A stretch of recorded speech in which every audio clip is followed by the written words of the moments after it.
ஏம்மா இன்றைக்கி பார்த்தீங்கன்னா வீடியோவே எடுக்கல பார்த்துக்கிடுங்க. காலைல சாப்பாட்டு வீடியோ எடுத்தேன்னா அதுக்கப்புறம் கொஞ்சம் நேரம் பீடி சுற்ற, அப்புறமா பாத்ரூம் வர கழுவ வேண்டி இருந்துச்சு. டெய்லி ஒரு பாத்ரூமை கழுவுனா தான் சரியாக வரும். இன்றைக்கி ஒரு பாத்ரூமை கழுவுவோன்ட்டு அதை வேறு ஊற வச்சு கழுவ, அப்புறமா அப்படியே நேரம் போயிட்டு பார்த்துக்கிடுங்க. அப்புறம் குளிச்சுட்டு கோயிலுக்கு போயிட்டு வரேன்னு இன்றைக்கி பொழுது அப்படியே போச்சு. சரி, அதுக்கப்புறம் வந்து இட்லி அவிச்சு முடிச்சுட்டேன். அப்புறம் சாப்பிட போகும்போது தான் ஞாபகம் வந்துச்சு. சரி, ஒரே ஒரு நிமிஷம் மட்டும் வீடியோ எடுப்போம் அப்படின்னு சொல்லிட்டு எடுத்தேன் பார்த்துக்கோங்க.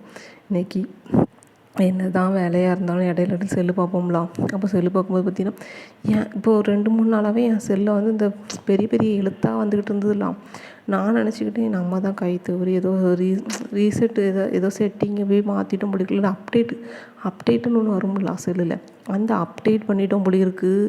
அதனால தான் இப்படி வருது போல இருக்குன்னு நினச்சேன். ஆனால் நான் விவரம் தெரிஞ்சு அப்டேட் பண்ணலை. ஒரு கை தவறி பட்டுட்டு போல இருக்குது அப்படின்னு நினச்சிக்கிட்டு நான் இருந்தேன். அப்புறமா இன்றைக்கி செல்லில் பார்த்தா ஆளாளுக்கு சொல்லுது, அவள் எனக்கு இப்படி இருக்கு உனக்கு இப்படி இருக்குங்க அவள்.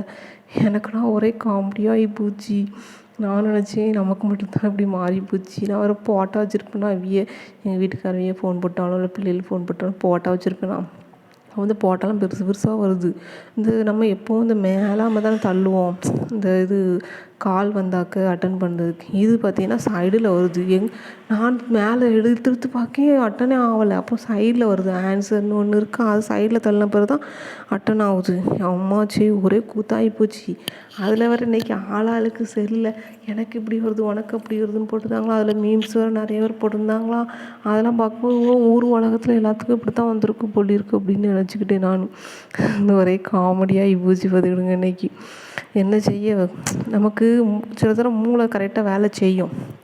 ஆனால் சில தரம் பார்த்திங்கன்னா மனசு ஒத்துக்கிடாது. சில தரம் மனசு வேலை செய்யும், அதை மூளை ஒத்துக்கிடாது. அந்த மாதிரி சிச்சுவேஷன் தான் இன்றைக்கி. ஒரு நாள் மாதிரியாக ஒரு நாள் இருக்குது பார்த்துக்கிடுங்க. நேற்று ஃபுல்லாக ஒரே வேலை செய்யவா வேண்டாமானே இருந்துச்சு. ஆனால் வேலை செய்ய வேண்டிய கட்டாயத்தில் இருந்தோம்.